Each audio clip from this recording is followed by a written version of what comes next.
सनातन का अर्थ ना आदि ना अंत। वो अनंत ब्रह्मांड जिसका कोई अंत नहीं,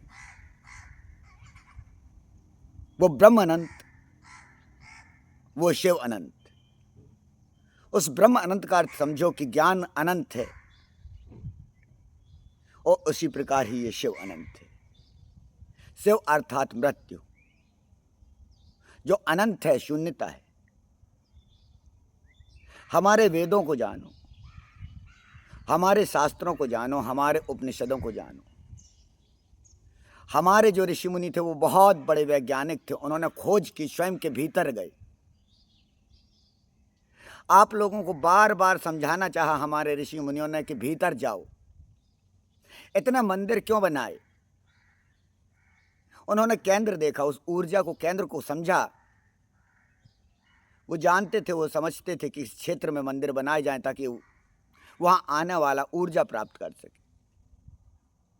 वो मूर्ति महत्वपूर्ण नहीं होती जिस मूर्ति को तुम देख के हाथ जोड़ लेते हो और भाव में बह जाते हो और अपने आंसू बहाने लगते हो। वो जगह बहुत महत्वपूर्ण है जहां वो स्थापित की गई। हमें स्थापित करने के पहले उसका विद्युत छेद देखना चाहिए। मूर्ति की तो सुंदरता को देख के हमारी आंखें बन जाती हैं, बंद हो जाती हैं, हम भाव में पहुंच जाते हैं, क्योंकि मूर्ति माध्यम होती है हमें हृदय चक्र में पहुंचाने के लिए। उस चक्र में जहां से प्रेम उमड़ता है, वो प्रेम जो कृष्ण के हृदय में उपजा था, जो राधा के हृदय में उपजा था, वो हृदय तक में जो तुम प्रेम उबाजना चाहते हो, वो बाहरी आंखों से नहीं कभी उपज सकता। उसके लिए तुम्हें अंदर की आंखों में जाना पड़ेगा, अंदर हृदय पे जाना पड़ेगा। हमारे जो मंदिर स्वरूप है वो तुम्हारे चक्र जागरण के लिए बने गए हैं, तुम्हारे दर्शन के मात्र के लिए नहीं बने गए हैं, वो सजावट के लिए नहीं बनाए गए हैं।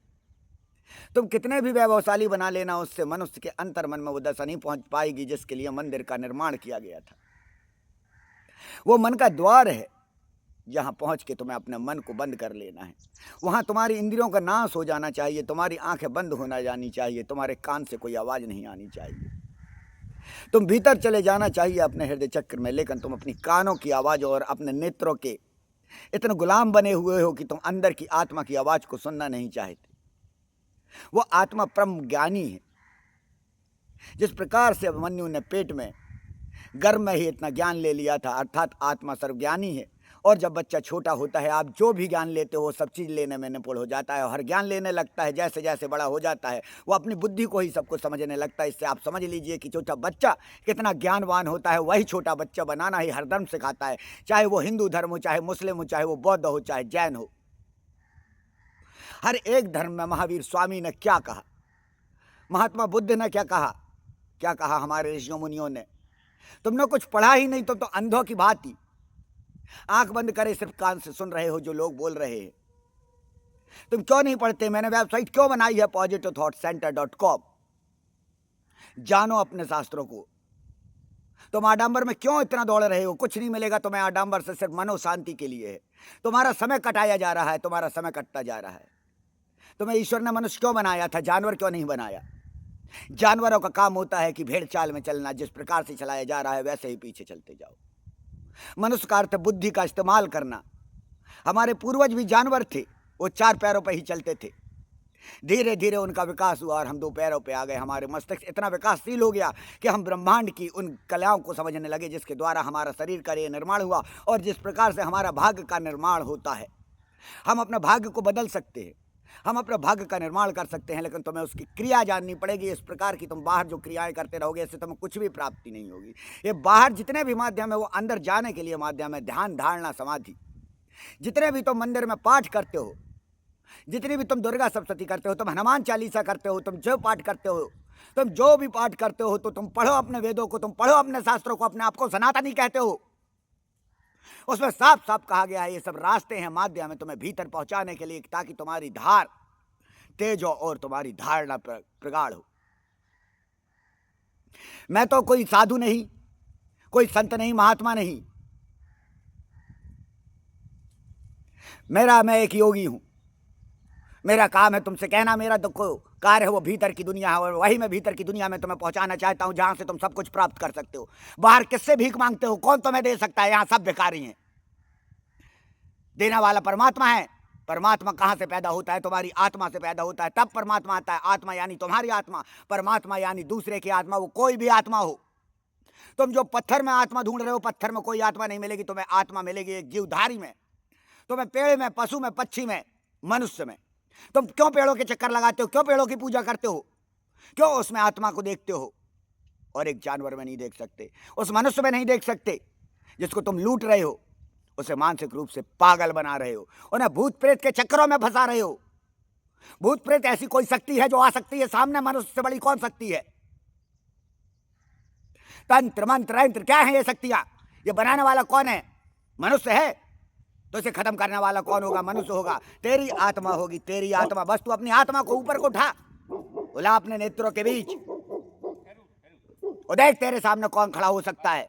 तूने अपने आप को पहचाना ही नहीं, तूने अपने राम को जाना ही नहीं। तू राम राम करता, बस तू भागता रह रहा है। तेरे को हनुमान बनना पड़ेगा। तेरे हृदय में तेरा राम है। तू अपने हृदय पे जा, अपने चक्र पे जा। मैं तेरा माध्यम बनने को तैयार हूं। तू माध्यम बना मेरे को और जा अपनी उस स्थान पे जहां तुझे को सब कुछ प्राप्त हो सकता है। ध्यान में लीन हो। नेत्र को बंद कर। आंखों को बंद करने के बाद तेरे को कान बंद करने पड़ेंगे।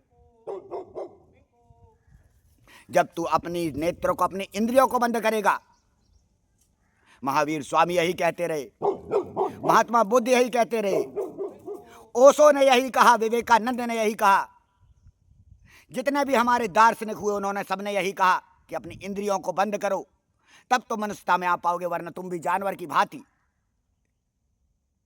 भेड़ियों की तरह तुम चल रहे हो। उस नार में चल रहे हो जहां एक व्यक्ति चल रहा है, उसके पीछे तुम चलते जा रहे हो। तुम्हारा मानसिक विकास अभी भी नहीं हो पाया है। विवेकानंद ने कहा था, उठो जागो हिंदुओं। उस हिंदुत्व को समझो। क्या है हिंदुत्व? वो हिंदुत्व तुम्हारी ध्यान धारणा समाधि है। उन सप्त ऋषियों ने क्या समझाया? तुम उस सात ऋषियों से नहीं समझ पाए, उस तारा मंडल से नहीं समझ पाए, इस ब्रह्मांड से नहीं समझ पाए। वो सूर्य तुम्हें क्या समझा रहा है? वो चंद्रमा तुम्हें क्या समझा रहा है? उसने अपनी गतियां दिखाई, समुद्र के साथ दिखा रहा। तुम्हारा जल तत्व से पूरा शरीर ये बना है, 5 तत्वों का पूरा पिंड है। इसको संभालना ही तुम्हारा काम है। तुम जल तत्व में डूबते जा रहे हो, डूबते जा रहे हो, डूबते जा रहे हो, और उसी में मरते जा रहे हो। तुम अगर घबरा रहे हो और लोगों के पास आस में जा रहे हो कि तुम्हारे कष्ट दूर कर देगा, तो ध्यान रखो तुम्हारा जल तत्व बढ़ रहा है। इसलिए तुम आधारित भीख मांग रहे हो कि तुम्हारा कोई भाग्य बदल दे। तुम्हारा कोई भाग्य नहीं बदल सकता। तेरा भाग्य बदलने का तू स्वयं मालिक है। तुझे ईश्वर ने सब शक्ति दी है, लेकिन तू हनुमान नहीं बन पा रहा है। बस तू जागृत कर स्वयं को। अपने भीतर के राम को देख, अपने भीतर के हनुमान को देख, अपने भीतर के शिव को देख। शिव शक्ति तभी है, तू शिव की लीला में लील है, वो लीला में है।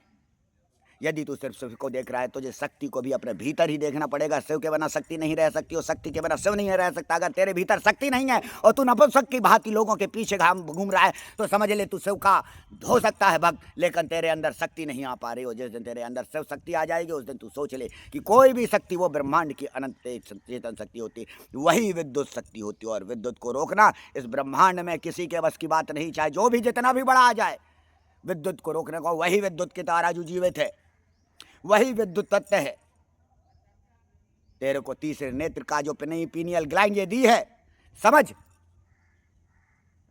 वो तेरे को ईश्वर समझाएगा जिसने कुछ जाना ही नहीं। अल्फा बीटा गामा क्या होता है? हमारे मनुष्य की मन मस्तिष्क की तरंगें सब जगह तरंगी चल रही हैं। अल्फा में, बीटा में, गामा में, डेल्टा में, ये सब तरंगों का काम है। पूरा तरंग तरंग तरंग। अपना मस्तिष्क को बाहर निकालो, अपने आप को पहचानो। तुम मनुष्य जन्म जन्मे हो, बार बार मनुष्य नहीं जन्म पाता। यह समय है कि तुम बुद्ध को जान सको। बुद्ध ने अंदर क्या पाया, समाधि में क्या पाया। मैं तुम्हें समाधि में ले जाने को तैयार हूं। बनाओ ऐसे पुनः वही सनातनी भारत। भीतर की दुनिया में एक बार जाओ, अपने उस समाधि में स्तर में जाओ। जब तुम समाधि में पहुंच जाओगे, तब तुम समझ पाओगे कि जैन ने क्यों, महावीर स्वामी ने क्यों, उन्हें एक अपना पंथ बनाना पड़ा, अपना एक अलग रास्ता ने चुनना पड़ा। क्यों गौतम बुद्ध को अपना एक अलग रास्ता चुनना पड़ा? क्यों सनातन से इतनी शाखाएं निकली? क्यों जा निकली पड़ी? क्योंकि सबका एक उद्देश्य था। सब भीतर के रास्ते बताने चाह रहे थे और हम बाहर के रास्तों से ठग नहीं कर रहे थे। हम इंद्रियों के दमन को नहीं कर पा रहे थे ताकि हम आंख का नाक का दमन कर सके। और इसके दमन करने के लिए सोचिए कितने कितने हमारी शाखाएं निकली। इनका दमन करो। अगर तुम कहते हो कि सबको एक करना है, तुम्हें सब धर्म एक हो जाएं तो तभी ये सब धर्म एक हो सकते हैं। तब जब तुम इंद्रियों का दमन कर लोगे, जब तक तुम इंद्रियों का दमन नहीं कर सकते तब तक तुम्हारा कभी धर्म एक नहीं हो सकता। सनातन वास्तव में खतरे में है, और ये तब तक खतरे में रहेगा जब तक हम एक आत्मा को नहीं समझ पाएंगे, एक परमात्मा को नहीं समझ पाएंगे।